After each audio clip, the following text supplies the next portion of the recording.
Hi, Zsana. It's a pleasure to be able to interview you today. I want to start off with asking, why is art important to you? Well, art's important to me because I have a career in art. I'm very interested in art, and even when I was very young, it was the very first thing that I realized that I could do on my own that was different than what everybody else could do. And so it's always been a part of me. You know, my dad was an artist, so they always had reams and reams of paper. And I mean, you could come into our house, there'd be stacks of paper, all different colors, all different kinds. And so we used that all the time. Just went out, sit out in the sun and draw pictures, draw nature. And you know, by the time we got into the first grade, it was kind of second nature to us. I come from a all-black neighborhood, and all of our school went from first to 8th grade. So all the teachers were from historically black colleges. You know, they really wanted people to know, you know, that these students were better or as equal to the other students in the other districts.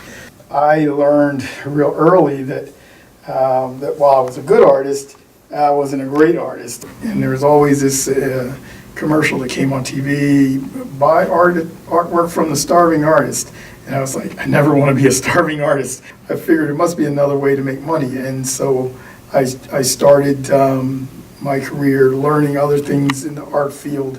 What are some of the things that inspire you as an artist? Well, actually what inspires me as an artist are other artists that are young, up and coming. They want to make a name for themselves and don't know how to do it. I really kind of know the business in and out. I know a lot of the major artists, white and black. I know the major galleries, the major art distributors, picture framers, appraisers.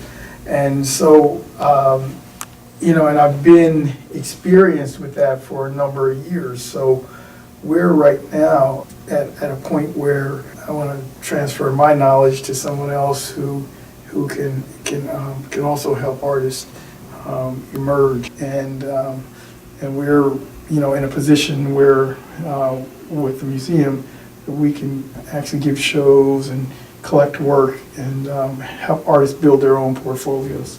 What does an art consultant do? Because I know that you are one, and how can that be beneficial to people in the Grand Rapids community?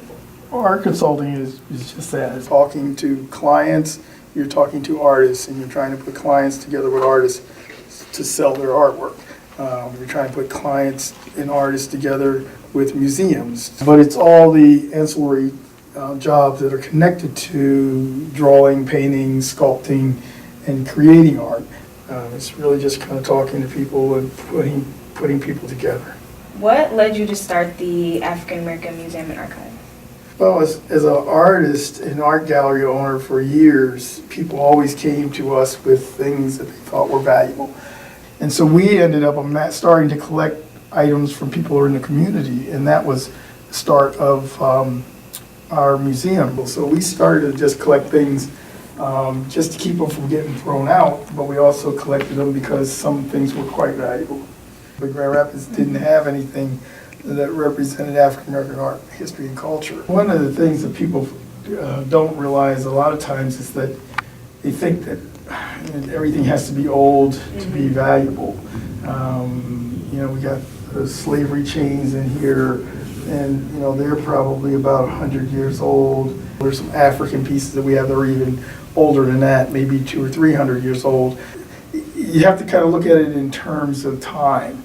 In 1850, those slave chains were not old or collectible at all. It's kind of how you look at items and how you value them as far as part of the story that's being told, and especially with African American items and artifacts, because our work and our items are a lot of times thrown out, discarded, because people don't realize the value of them, not the monetary value, but the historical value. Mm-hmm. Why do you think it is important to educate others on the history of African Americans in Grand Rapids? Because our history has been so overlooked. Now that you have it all in one place, all at one time, it gives people a much broader view of African American culture. We've started with oral histories, talking with people here in town that are giving us stories and telling us about Grand Rapids in the 30s, in the 40s, and the 50s.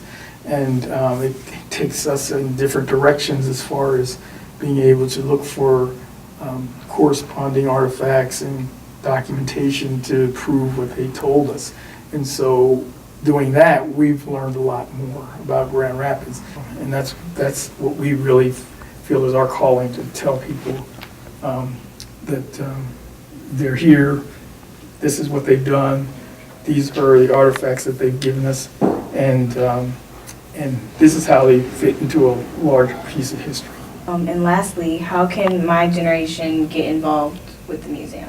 We're always going to be looking for people who want to learn. It's not going to be a bunch of old people sitting on a board. We want a mixture of old and young to help guide the museum into the next few decades. I mean, we always have things for people to do. You can come down and volunteer for a day, learn to be a docent. If you like sports, you know, you can help us set up a sports counter. Or if you're into sewing or quilting, you know, we have quilting ladies that come down all the time. We do genealogy, if you're into genealogy. We also have ways that young people can help, just like everybody else, by donating money. So there's lots of things they can do. Thank you. Thank you. Thank you.